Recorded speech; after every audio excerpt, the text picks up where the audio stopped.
हमारा अब ये शो है शेयर बाज़ार सबका अधिकार, क्योंकि इस शो के ज़रिए हमारी कोशिश ये होती है कि आपको शेयर बाज़ार की बारीकियां जो हैं वो आसान भाषा में हम समझाएं और कैसे आप शेयर बाज़ार से जुड़ सकते हैं म्यूचुअल फ़ंड के ज़रिए। ये कोशिश होती है हमारी आपको समझाने की और आपकी फ़ाइनेंशियल प्लानिंग करने की।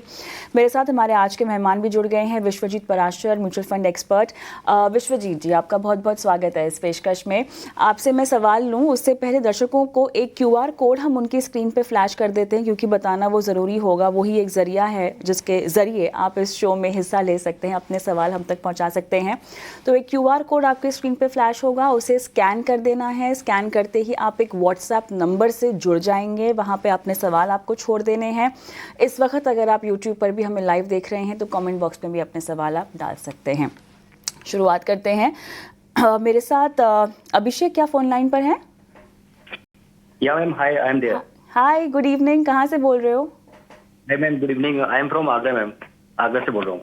अच्छा, सो अभिषेक, मेरे पास आपके फंड्स की डिटेल्स हैं। कुछ 8 फंड्स हैं आपके पोर्टफोलियो में और लमसम को मिला के आपके पास 9 फंड्स हैं। 15 साल के लिए आपको इन्वेस्टमेंट करनी है। 1.5 1.5 साल से आप निवेश कर रहे हैं, लेकिन हमको 2 करोड़ चाहिए 15 साल में। कोई ख़ास आपका गोल 15 साल के बाद? आपकी एज क्या है? मेरी एज तो अभी 38 है, बट ये जो अमाउंट मैं कलेक्ट कर रहा हूँ ये मैं अपने बच्चे के लिए कर रहा हूँ। तो my baby is just only 3 years old। Okay. उसकी पढ़ाई के लिए चाहिए ये पैसा। चलिए ठीक है, काफ़ी क्रूशल गोल है। और अपने रिटायरमेंट के बारे में आपने अभी तक नहीं सोचा है? Do you want to start that planning also? क्या आपको लगे हाँ तो उसकी भी इन्वेस्टमेंट्स की शुरुआत कर देनी चाहिए, क्योंकि आइडियली यही समय है आपको जब रिटायरमेंट के बारे में सोचना भी चाहिए। हाँ श्योर, ये मैं अभी मेरा जो प्लानिंग है, ये वाला जो मेरा गोल बेस्ड PIP है, SIP है, सॉरी SIP। दूसरी एक और है मेरे पास, जो मेरे रिटायरमेंट प्लान को मैं उसको फॉलो कर रहा हूँ। अच्छा। ये जो SIP है ये सिर्फ मेरे बच्चे के लिए है, जो मैं भी कर रहा हूँ। तो आप कह रहे हैं आपके पास एक पोर्टफोलियो अलग से है जो आपने रिटायरमेंट के लिए रखा हुआ है? राइट। आप तो बहुत बढ़िया प्लानर निकले। हमें खुशी हो रही है कि हम आपको सलाह दे पा रहे हैं यहाँ पर। विश्वजीत जी, क्या कहिएगा? देखिए, अगर आपने SIP को अपने गोल से लिंक किया हुआ है तो ये बहुत अच्छी बात है, क्योंकि आपको बहुत क्लियर रहता है कि आप अपने गोल से कितना दूर हैं या कितना करीब हैं। तो ये बहुत अच्छा हेल्प रहता है। तो अभिषेक जी, वेल डन, बहुत अच्छा स्ट्रैटेजी आपने फॉलो किया हुआ है। और ये जो आपने पोर्टफोलियो बनाया हुआ है, मैं देख रहा था अभिषेक, काफी डाइवर्सिफाइड पोर्टफोलियो है, large cap, mid cap, small cap में। बस थोड़ा-सा अगर हम इसको रीबैलेंस कर लें, तो मेरे हिसाब से थोड़ा-सा रिस्क भी कम हो जाएगा और रिटर्न्स के पोटेंशियल भी बढ़ जाएँगे। तो यहाँ पे मैं देख रहा था कि आपका स्मॉल कैप की तरफ एक्सपोज़र थोड़ा-सा ज़्यादा है। तो आपका टाटा स्मॉल कैप में ऑलरेडी ₹7,000 जा रहा है। इसके अलावा आपके पास एक और स्मॉल कैप है, SBI का स्मॉल कैप। तो मेरी सलाह ये रहेगी कि आप SBI का स्मॉल कैप स्टॉप कर दें और ये ₹3,000 जो हैं, आपके लार्ज कैप एक्सपोज़र को बढ़ा सकते हैं, क्योंकि वहाँ पे आपका एक्सपोज़र अभी थोड़ा-सा कम है।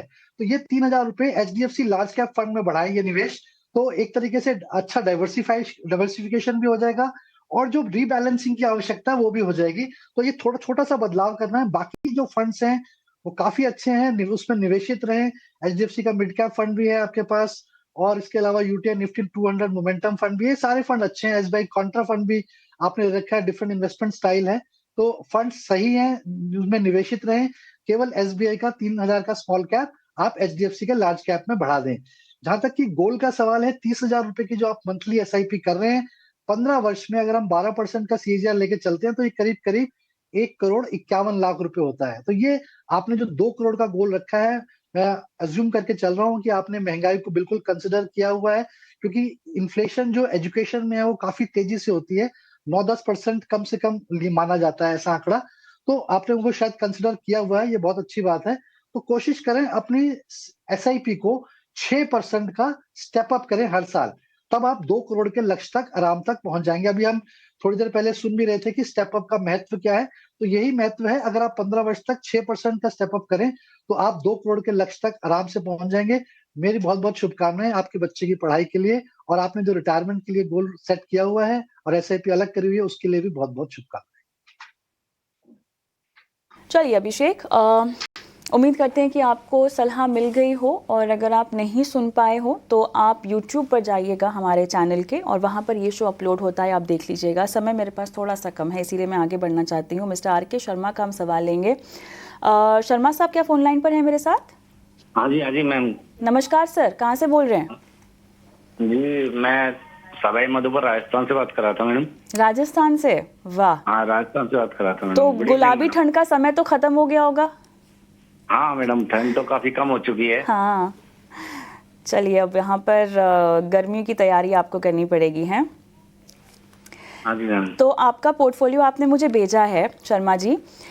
डिटेल्स हमारे एक्सपर्ट के पास भी हैं। आप मुझे बताइए इन डिटेल्स में क्या आपको और कुछ ऐड करना है, क्योंकि मेरे पास समय कम है, मैं झटपट आपकी सलाह लेना चाहती हूँ हमारे एक्सपर्ट से। क्या मैं कर सकती हूँ? मैं कुछ फंड में और निवेश करना चाह रहा हूँ, तो आप जो 5 फंड है उनके अलावा भी जो आपने लिखे हैं वही सब ना? हाँ जी मैम। चलिए ठीक है, तो सवाल लगभग वही हमारे पास है। विश्वजीत जी। शर्मा जी देखिए, सबसे पहले तो आपको जब भी आप पोर्टफोलियो बनाते हैं तो कोशिश करें एक ही एएमसी के ज्यादा फंड ना लें। आपने 5 जो फंड्स हैं उसमें से 3 फंड्स एक ही एएमसी के हैं, क्वांट एएमसी के आपने फंड्स ले रखे हैं, तो ये कंसंट्रेशन रिस्क कहलाता है। कभी एएमसीज की भी साइकिल होती है, कभी एक एएमसी अच्छा परफॉर्म करती है, एक एएमसी नहीं करती है।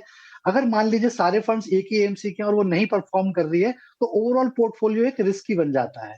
तो मेरी सबसे पहले सलाह ये है कि ये जो 3 फंड्स आपने एक ही एएमसी के ले रखे हैं, इसको आप बदल सकते हैं, डिफरेंट एएमसीज के और बेहतरीन फंड्स में आप निवेश कर सकते हैं। तो सबसे पहले मैं कहूँगा क्वांट फ्लेक्सी कैप फंड जो आपके पास है, क्योंकि ऑलरेडी पराग पारिक फ्लेक्सी कैप है आपके पास, तो 2 फ्लेक्सी कैप की आवश्यकता भी नहीं है। हालाँकि मैंने देखा कि इसमें ओवरलैप नहीं है, बट फिर भी क्योंकि 3 फंड एक एएमसी के हैं, तो क्वांट फ्लेक्सी कैप से निकलकर आप कोटक के ब्लू चिप फंड में जा सकते हैं, या फिर आईसीआईसीआई प्रूडेंशियल का ब्लू चिप फंड ले सकते हैं, क्योंकि एक लार्ज कैप फंड आपके पोर्टफोलियो में नहीं है। तो ये वो कमी भी पूरी कर देगा, और आपका जो 2 फ्लेक्सी कैप है उसकी भी वो भी कम हो जाएगा, और एएमसीज के भी जो फंड 3 है उसमें से भी एक फंड ऑलरेडी कम हो जाएगा। दूसरा भी एक क्वांट का मिड कैप फंड है, आपके पास एक और निप्पॉन इंडिया का ग्रोथ फंड भी है, तो यहाँ पर भी थोड़ा-सा ओवरलैप है। तो मेरे हिसाब से क्वांट मिड कैप से आप निकल कर आप मोतीलाल ओसवाल का large and mid cap fund ले सकते हैं, तो एक नई कैटेगरी भी ऐड हो जाएगी आपके पोर्टफोलियो में, और बहुत अच्छा फंड है, यहाँ पे रिटर्न्स का भी आपको कोई कॉम्प्रोमाइज नहीं होगा। तो ये 2-3 बदलाव आप करें, और आपने 10,000 रुपए की एसआईपी और एडिशनल करनी है, तो उसके लिए आप एक नई कैटेगरी को ऐड कर सकते हैं अपने पोर्टफोलियो में, जो है फोकस्ड कैटेगरी। तो यहाँ पे मैं आपको सजेस्ट करूंगा एचडीएफसी का फोकस 30 फंड। तो कुल मिला के इस तरीके से आप अपना पोर्टफोलियो को डाइवर्सिफाई करें, डिफरेंट एएमसीज में करें, तो रिस्क कम होगा। जहां तक आपने पूछा है कि 50 लाख रुपए को कहाँ निवेश करना है लमसम, तो सबसे पहला सवाल आपने पूछा है कि रेगुलर से आप डायरेक्ट में जाना चाहते हैं। तो जब आप रेगुलर से डायरेक्ट में जाएंगे, तो ये आपको एक रिडम्पशन की तरह देखा जाएगा।